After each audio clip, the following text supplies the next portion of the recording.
Okay, this isn't funny anymore. I know I said that last time, but it's really not funny anymore.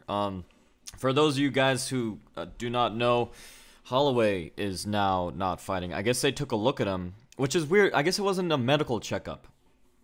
I guess they just took a look at him. He was having such a bad weight cut, I guess. They were like, no, you can't fight. Are you crazy?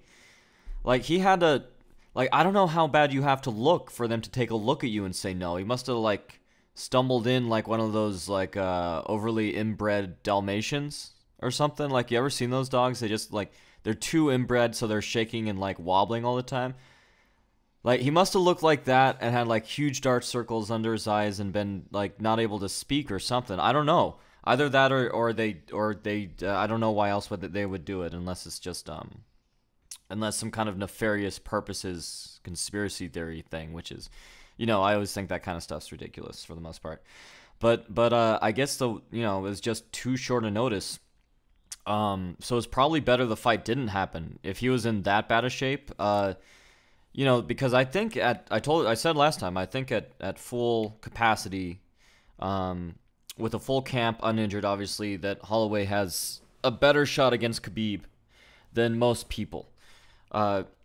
Because Khabib's not going to be able to use his striking effectively to get him in a clinch the way as effectively as he would with other people. He very well might have. But so now we have a new fight to look forward to with Khabib versus Iaquinta, who's the number 11 ranked. I just looked it up, and I just spent like half an hour watching this guy's fights, and he's number 11. He's very good. Obviously, hands down, he could kick my ass, of course, and most people's ass.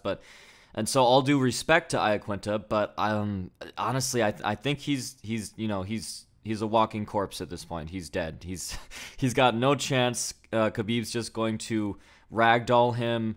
Like, I could see Khabib just like doing some kind of acrobatic shit just to mess with this guy, and Iaquinta is a good boxer, and he's in the sense that he's very technical. I was watching his fights, and I was very impressed with how precise. He's a precision-based fighter. He's very good. He has a high fight IQ. But what I kept noticing is that his reflexes are just terrible. Unless he sets up something, he's great at working off his jab and stepping inside and setting up a low-line leg kick, or a rear hook or cross, and he's really good at it, and he's got a nice body jab, and he's a good fighter. I'm joking around a little bit, but even the guy himself said in an interview, like, you'd have to pay me big to fight Khabib. Did you see what he did to Barbosa? And so I guess he got paid big, so good for him. It's crazy that he's just going to step up here, and maybe he's got knockout power. So, yeah, he's got a puncher's chance, of course. And, when you get, like, top 15, everyone's got a puncher's chance. And that would be insane if he'd, like, Cinderella manned it and then knocked out Khabib. That would be kind of nuts. I don't know how long he'd hold the title after that. Probably lose at his next fight, but hands down, big balls on the guy for stepping up to it. Hands down, impressive. But the problem is his reflexes. Like, when he sets something up, he's very precision based, and he'll come in and he'll have all the correct angles, and he'll have really good timing. But when someone throws at him, it's like a 5-second delay with this dude. Like, he's gonna just get destroyed by Khabib, I feel like. So that's pretty much what's happening right now, and it's all insane. And McGregor just walked out of prison, and this is freaking nuts. This is absolutely nuts. The one thing I will say about Iaquinta, before I end this very short podcast, and I might actually do a breakdown on him, not like he has a chance against Khabib, but more like just giving the guy credit, just kind of looking at what Khabib's going to be facing, So what's interesting is that he's very good at grabbing his opponent's wrist or even his ankle to set up a cross. Or I saw him frame against one of his opponent's guard to set up a high kick. So that kind of stuff is really good. and very technical. But he's doing it based more off of just high fight IQ and the fact that I guess he just studies the game so hard that he's able to pull that kind of stuff off. He's not really doing it based off reflexes. He's that kind of fighter. He's a technically correct fighter who, his speed, his movement, he's not natural. But so it should be, I guess, a briefly entertaining fight. And Rose is still fighting. I guess she was kind of shaken up from the bus thing. And people were really ragging on her. Like, she realizes, someone tweeted out, like, she realizes, I guess, that she didn't go to Vietnam. She was just on a bus. And it's like, they didn't, if you watch the videos, and the videos are crazy, they didn't know that it was Conor McGregor. They thought it was a random gang of whoever the hell, for some reason nicely dressed, I guess, coming up and just attacking their bus.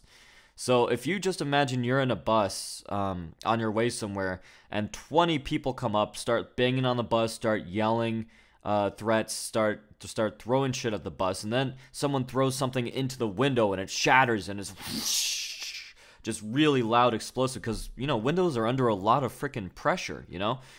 So when they break, especially like a big vehicle like that, when they break. And then there's, you know, someone's bloody and there's like shrapnel everywhere. Like, I could understand that, especially if she's had a bad childhood or whatever, like some people were saying. And then she, you know, people were just kind of a little too hard on her for in that respect, you know. But she's fighting, so that fight's probably going to be the better one, honestly, at this point. So yeah, that's a really quick recap. That's what's going on as we know it right now. Hopefully this fight doesn't get canceled. I don't know who he's going to fight if it does get canceled. Maybe bring Mayweather in there. I don't know. Man, but yeah. Yep, this is fucked. This is totally fucked, but we'll watch it. We are fans. We are martial artists. We will watch it. We will see what happens. We will see if a miracle occurs on behalf of Iaquinta. And there's bound to be some good fights in there regardless. And if you look at it this way, the next UFC main event cannot be worse than this. Cannot be more fucked than this. So, yeah. I'm going to do something now. I don't know what I'm making. Maybe an Iaquinta, like, quick tricks breakdown or something, but I'm making something. So expect that later today, and I'll do a fight breakdown tomorrow. Although it might just be, like, look, there's Khabib on top of him. He's hitting him. Yeah, he's on top of him again. He's hitting him again. Yeah, oh, he's still alive. Cool, yeah, he's still alive. So, yep, that's it for now. Happy training.